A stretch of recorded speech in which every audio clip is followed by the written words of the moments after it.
To understand the scale of the mystery we are about to descend into, you have to first strip away everything you think you know about geography. We are taught that the poles are merely caps of ice, desolate endpoints of our planet, where biology freezes and time stands still. But there is a shadow history, a narrative that has been whispered in military corridors and printed in suppressed journals for nearly 80 years, suggesting that the South Pole is not an end, but a beginning. It is not a ceiling, but a door. And the man who allegedly found the key was not a madman or a fringe theorist, but a war hero, a decorated officer, and the youngest admiral in the history of the United States Navy, Richard Evelyn Byrd. The year is 1947. The world is still recovering from the smoke and blood of the Second World War, but the U.S. military is already moving its pieces for a new, silent conflict. They launch Operation High Jump.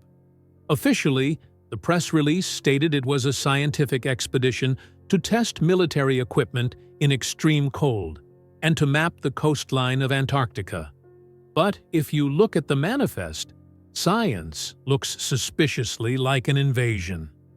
Byrd marched south with an aircraft carrier, the USS Philippine Sea, 13 support ships, 6 helicopters, 6 flying boats, and over 4,700 combat-ready troops. It was an armada sent to the bottom of the world to fight an enemy that wasn't supposed to exist.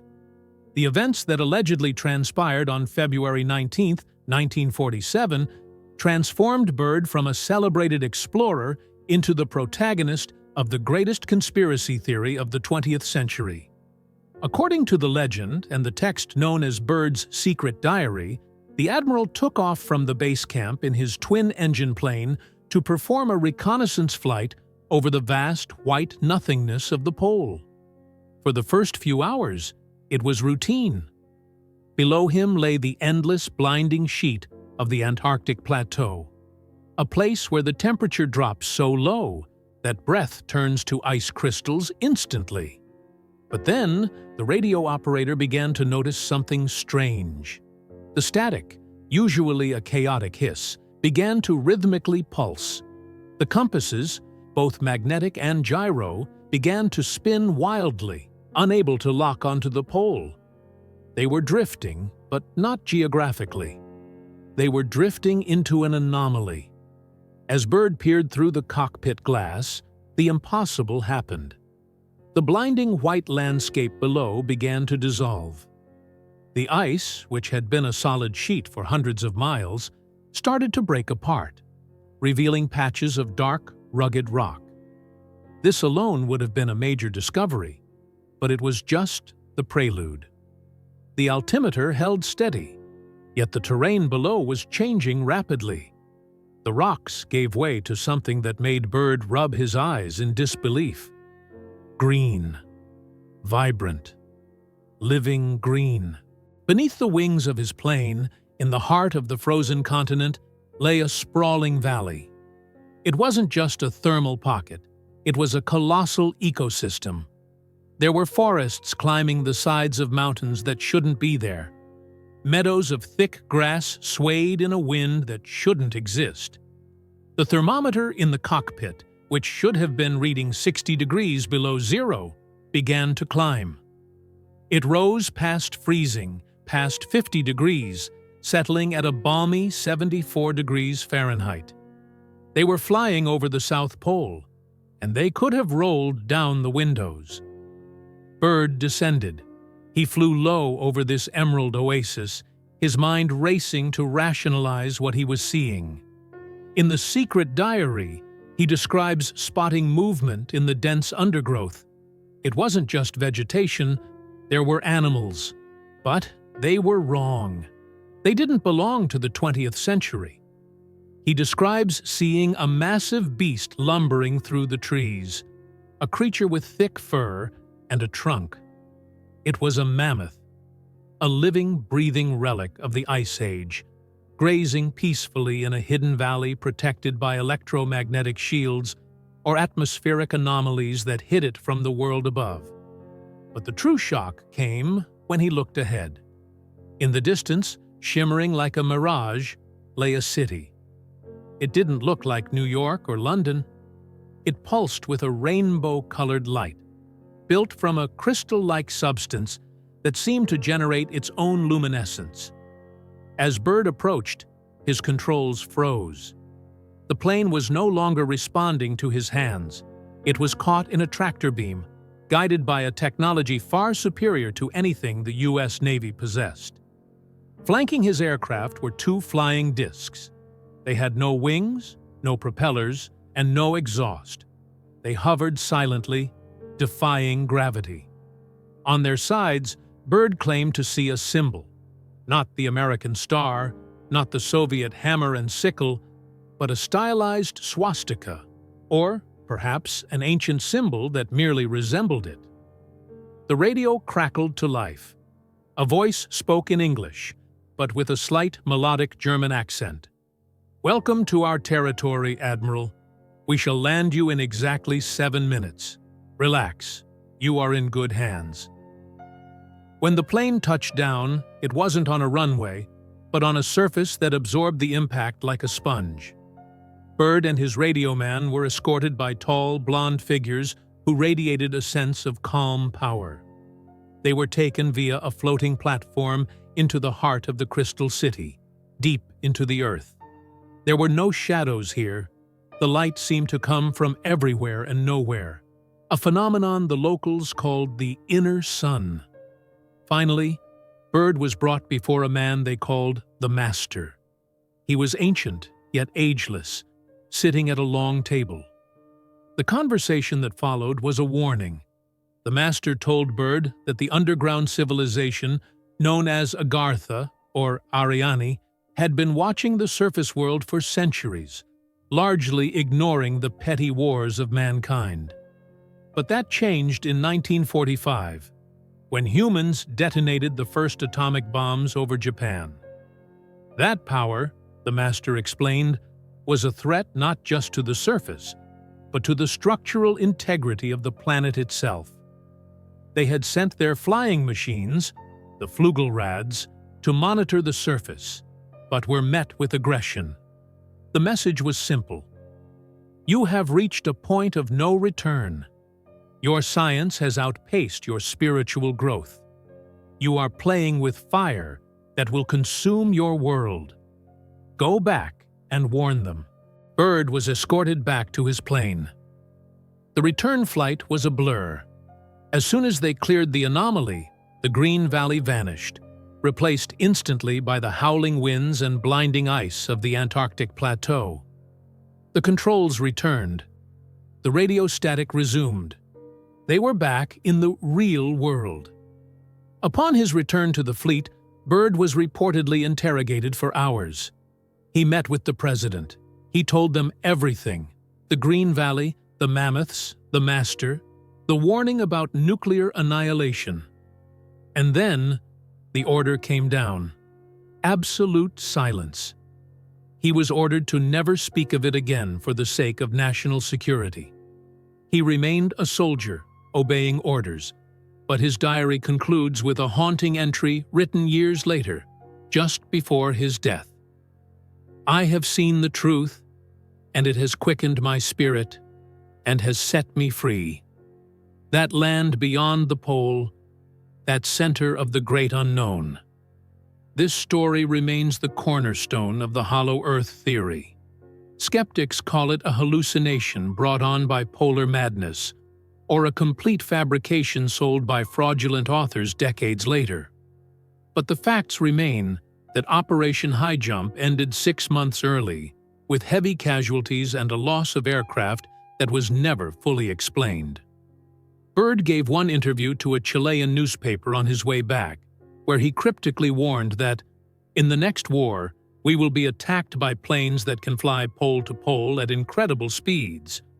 Was he talking about the Soviets, or was he warning us about the guardians of the civilization he saw beneath the ice? If the story of Admiral Byrd is the mystical heart of the Antarctic enigma, then the story of the Third Reich's involvement is its cold steel skeleton. While Byrd spoke of crystal cities and telepathic messages, the Germans dealt in submarines, maps, and heavy machinery. To understand why a highly industrialized nation on the brink of a world war would send its precious resources to the most useless frozen rock on Earth, we must delve into the dark obsession that gripped the Nazi leadership, a blend of occultism and strategic paranoia that birthed the legend of Base 211. Long before the first shot of World War II was fired, the architects of the Third Reich were looking for an escape route, a redoubt where the thousand-year Reich could survive even if Europe fell. In 1938, under the command of Captain Alfred Ritscher, the ship Schwabenland left the port of Hamburg. It was a massive freighter equipped with steam catapults and 2 Dornier Wal seaplanes. Their destination was Queen Maud Land, a vast slice of the Antarctic continent. But this was no ordinary survey. The pilots flew pass after pass over the ice, dropping thousands of heavy metal darts stamped with the swastika. They were literally spearing the ice, claiming a territory the size of Germany itself. They renamed this frozen wasteland Neuschwabenland, or New Swabia. But why there? Why the ice? The answer lies in the esoteric beliefs of the Thule Society, the occult group that influenced the upper echelons of the Nazi Party. They didn't just believe in racial purity, they were obsessed with the Vril energy and the theory of the hollow earth. They believed that the entrance to the inner world, the ancestral home of the Aryan race, was hidden somewhere in the poles. For Himmler and the SS, New Swabia wasn't just land. It was the front door to the gods. But on a practical level, the Kriegsmarine, the German Navy, had discovered something anomalous in the region. They found that under the massive ice shelves, there were deep, navigable caverns. This is where the history books end, and the Base 211 mystery begins. The theory suggests that the Germans found vast, hollow spaces beneath the glaciers, heated by volcanic vents. These were natural geothermal pockets, where the air was warm and the water never froze. It was a natural fortress, invisible from the air and accessible only by diving underneath the ice shelf in a submarine. Grand Admiral Karl Dönitz, the commander of the U-boat fleet and Hitler's successor, made a statement in 1943 that still haunts historians and conspiracy theorists alike. He stood before a graduating class of naval cadets and declared, "The German submarine fleet is proud of having built for the Führer, in another part of the world, a Shangri-La on land, an impregnable fortress." He wasn't talking about a bunker in Berlin, he was talking about something else. As the war turned against Germany in 1945, a massive silent evacuation operation allegedly began. This was not the chaotic flight of rats leaving a sinking ship, but a calculated movement of high-value assets. This is the legend of the Ghost Convoy. Allied intelligence noted that dozens of U-boats vanished without a trace. They weren't sunk, and they didn't surrender. They simply disappeared from the Atlantic. But months after the war had officially ended, 2 German submarines, U-530 and U-977, suddenly surfaced in the harbor of Mar del Plata, Argentina. They were empty. The crews surrendered, but the logs were missing, and the torpedo tubes were empty. When interrogated, the commanders were tight-lipped, but the timeline was impossible. They had been at sea for months longer than their fuel supplies should have allowed. Where had they been? The theory posits that they were the last transport ships, the mules that carried the Black Sun technology, the scientists, and the gold of the Reich to the Antarctic stronghold before making their final run to South America. This brings us back to Admiral Byrd and Operation High Jump in 1947. Viewed through this lens, the American invasion was not a training mission, it was a siege. The US military knew the Germans hadn't just vanished. They had relocated. Byrd was sent to smoke them out. The rumors surrounding the Battle of the Antarctic are terrifying. Reports from the expedition, often dismissed as hearsay, speak of fighters that could fly vertically and discs that moved with such speed they were invisible. The destroyer USS Murdoch, though official records deny its presence, was allegedly sunk by energy weapons.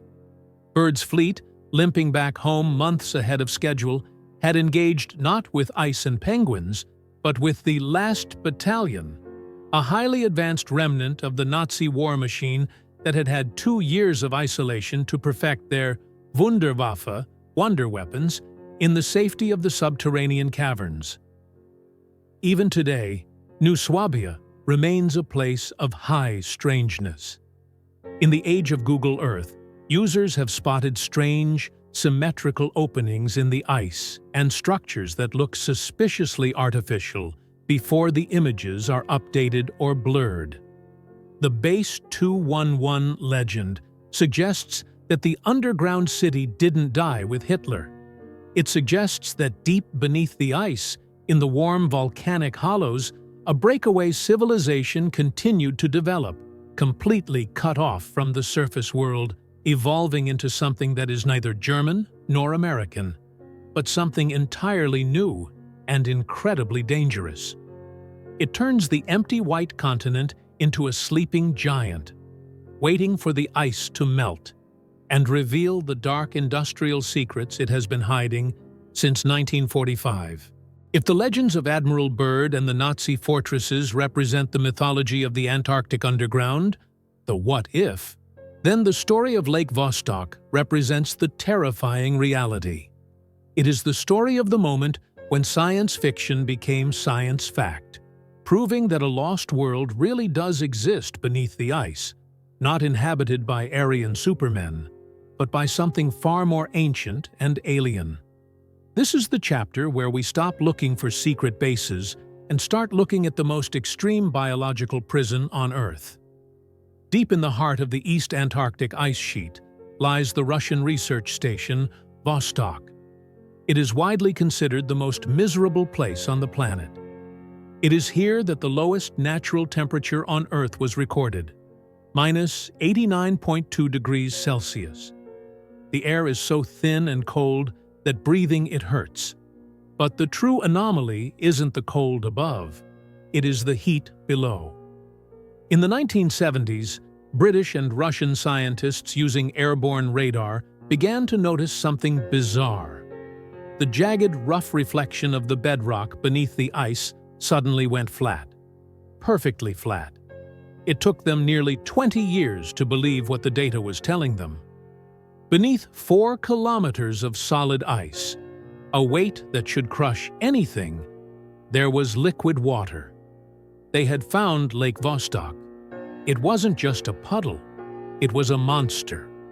The lake is 250 kilometers long and 50 kilometers wide, roughly the size of Lake Ontario. But the statistic that keeps biologists awake at night is its isolation. This body of water has been sealed off from the rest of the planet's atmosphere for at least 15 to 25 million years. It was capped by ice before humans evolved, before the woolly mammoth walked the earth, perhaps even before the first hominids stood upright. It is a time capsule from the Neogene period, locked in eternal darkness, crushed by 400 atmospheres of pressure, and saturated with oxygen levels 50 times higher than any freshwater lake on the surface. In the 1990s, a race began. The Russians wanted to drill into it. The international community, led by NASA, screamed, "Stop!" The fear was twofold. First, contamination. The drill hole was filled with tons of kerosene and freon to keep it from freezing shut. If a single drop of that toxic mixture touched the pristine waters of Vostok, it would ruin the most unique ecosystem on Earth. Second, and more frightening, was the Andromeda strain scenario. What if something was living down there? What if, in that high-pressure, oxygen-rich, sunless hell, evolution had taken a different path, releasing a prehistoric pathogen that the modern world had no immunity to could be catastrophic. For years, the drill hung suspended just a few meters above the waterline, a tantalizing metal finger pointing at the unknown. It was a standoff between curiosity and fear. Finally, in February 2012, the Russian team made the decision to break the seal. It was the end of the Antarctic summer. The temperature was dropping rapidly, and the last plane was scheduled to leave in days. If they didn't strike now, they would have to wait another year. They pushed the drill down. The sensors spiked. They had breached the surface.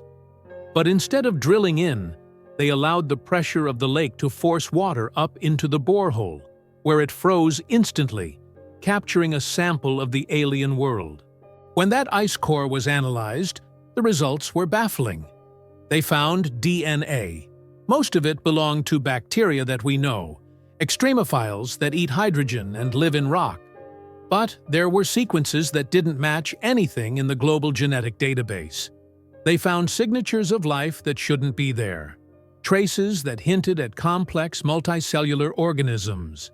Some scientists hypothesized that the lake might be heated by hydrothermal vents on the floor, similar to the black smokers in the deep ocean.